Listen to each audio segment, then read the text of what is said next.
Welcome to Wheelock's Latin, chapter 37. In this chapter, we're going to be looking at our final irregular verb, eo, iri, ii, and itum. We'll also be looking at time constructions and place constructions. These are new grammatical concepts. A couple of them will be review, but a couple of new.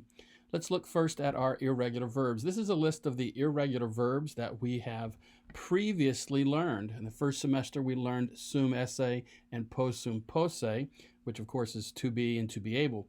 But recently, we have learned fero feri, volo vele, nolo nole, malo male. And today in chapter 37, we're going to be looking at eo iri, which means to go. So let's take a closer look at this irregular verb. Now, there's a couple of things that we need to know about this particular verb. It is irregular, just like its English counterpart. It's translated to go, went, gone, etc. So it's an irregular form, even in the English translations.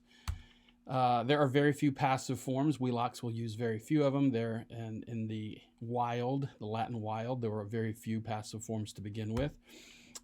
First and second conjugation future endings are employed. Now, this is an irregular fourth conjugation verb, so you'd expect the vowel to shift to an A or an E, A for first person singular future, and the rest are E, just like all third, fourth, and third IO verbs in the future tense.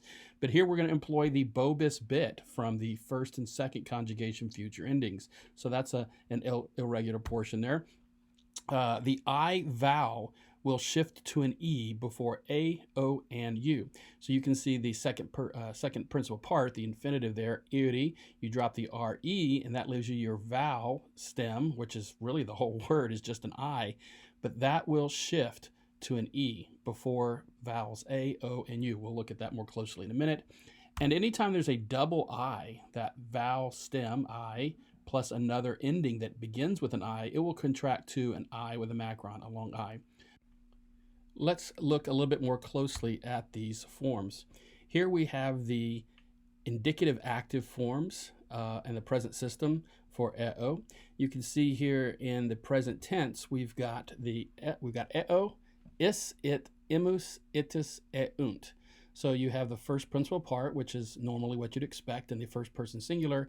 You've got the I stem. Again, we're going to take the second principal part, drop the RE, leaves you an I. And so you have that I plus your endings, OST, mustis, int. So eo, is, it, imus, itus, eunt. Now keep in mind that the I becomes an E before the A, O, and the U.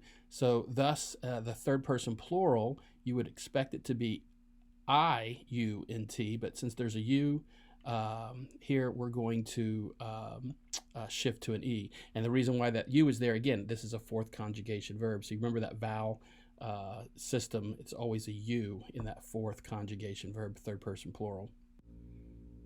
Now for our imperfect, we're going to take our I vowel stem, which is again the whole root here, plus our bam, bas, bat. And so we end up with a bam, a bas, a bat, a bamus, a batis, a bant.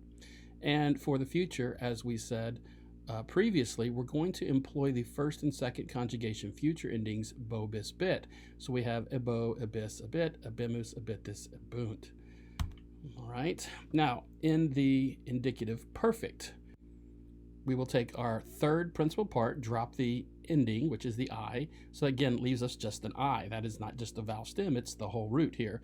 So we add that I to our regular endings, E, isti, it, imus, istis, erunt. And so we end up with ii, and I'll pause here to make a point about the second person singular and plural. It should be isti, it, imus, istis, erunt. But here's that nota bene, the double I's we mentioned earlier will contract in the second person singular and plural. Thus, it will simply be isti, istis. So, ii, isti, it, imus, istis, erunt. And of course, for the pluperfect, it's the I plus the aram, arat. And for the future perfect, it is the I plus the aro, aris, arit, arimus, aritus, arent.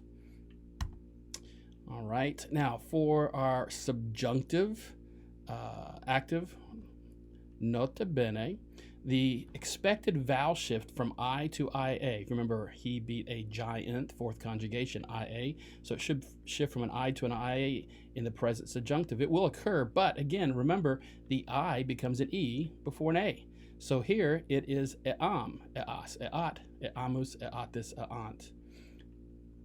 Nota bene, in the imperfect tense, we're going to have the traditional infinitive plus endings. So that's typical erem, eres, eret, eremus, eretis, erent, and of course no future in the subjunctive.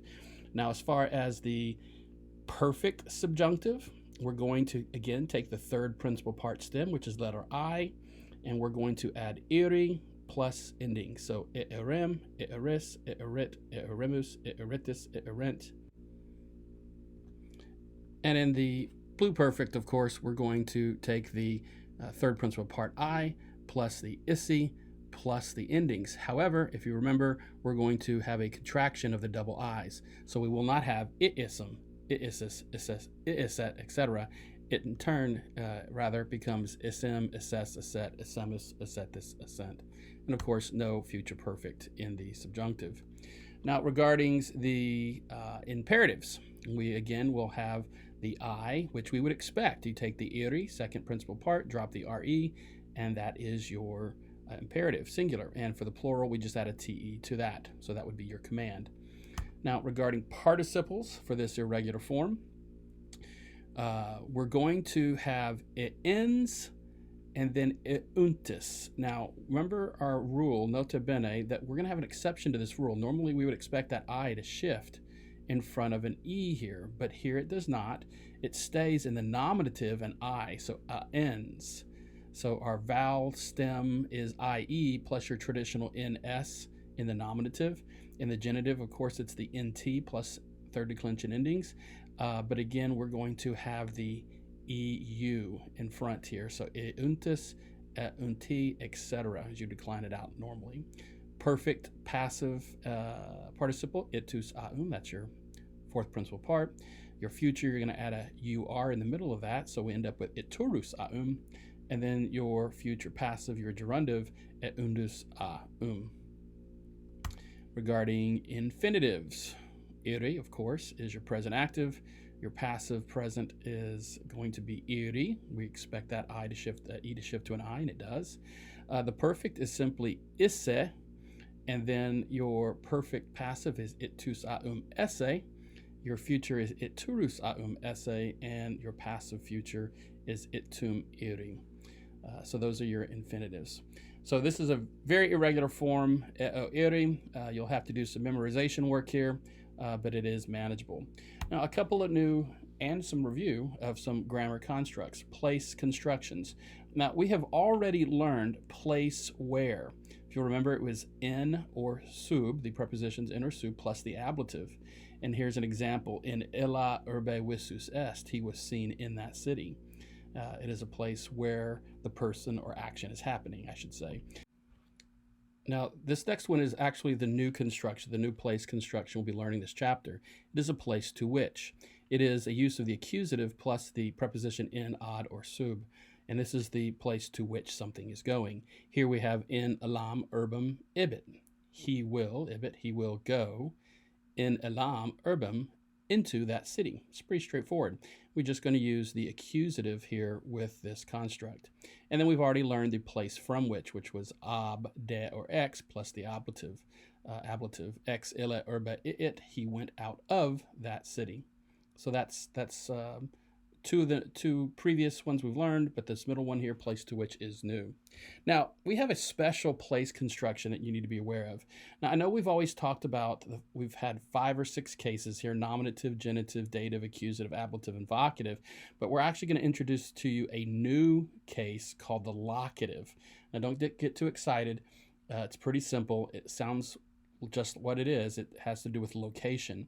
And it's when the names of cities, towns, or small islands. A small island is anything that has less than 3 cities, and plus the nouns domus, humus, and rus. There are no prepositions used for these words in place constructions in the Latin. Of course, you have to use a preposition in the English, but there are none in the Latin.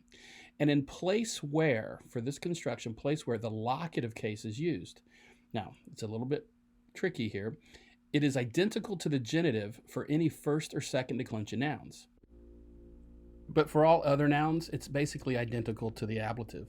Here we have an example, a sentence that has both first and second declension as well as third declension nouns. You'll see how some are using the genitive, or I should say the locative is identical to the genitive, and in others, like Athens and Carthage, it's identical to the ablative. So again, all of these are locative case. All these endings for these nouns are locative case, but they're identical to either genitive or ablative depending on the declension of the noun. So here we have Visus est Romae, Ephesi, Athenes, et Carthagini. Visus est is he was seen. And again, because this is place where, we're going to add an at, and then we have Rome, which is a first declension noun. So it's this locative is identical to the genitive. So it's I, Romae. Ephesi, which is again a second declension masculine noun. So we're going to again have the locative similar to the genitive. So it's that long I, Ephesi. So he was seen at Rome, Ephesus, then Athens, of course, that's a plural third declension. So we've got ablative plural here, is, so Athenes, and et Carthagini, which of course is also ablative since it's third declension. So he was seen at Rome, Ephesus, Athens, and Carthage. So locative case, which is similar to the genitive, or same form as the genitive for first and second singular, and then ablative for all others. Now, the place to which, here it's accusative without a preposition, and here we have ibe Romam Ephesum Athenas et Carthaginum. He will go to Rome, Ephesus, Athens, and Carthage. So here we're using the accusative for the place to which, no preposition. And finally, place from which, ablative without a preposition. It Roma Epheso Athenes et Carthagini. He went from Rome, Ephesus, Athens, and Carthage. So these are all special place constructions that deal with the locative case or these special words, either cities, names, or small islands, or the nouns domus, humus, and rus. All right, so one more new grammatical construct or additional time constructions. We have already learned 2 of these, and we're going to add one new one here. So if you will remember, we've talked about ablative of time when. Here's an example, eodum dei it, he went on the same day. So we have dei, eodum is in an ablative case here, he went on the same day. That's ablative of time when. Ablative of time within which, pakis horis domum hibit, he will go home within a few hours. This is a time frame within which the action has happened. So again, it's ablative. Here's a new construction, accusative of duration of time, and it's exactly what it sounds like. It's the time during which something takes place. Multos annos vixit.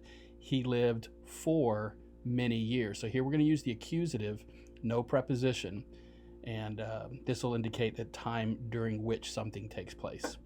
Accusative of duration of time. All right, so don't forget to work on your vocabulary. We will have a quiz later this week.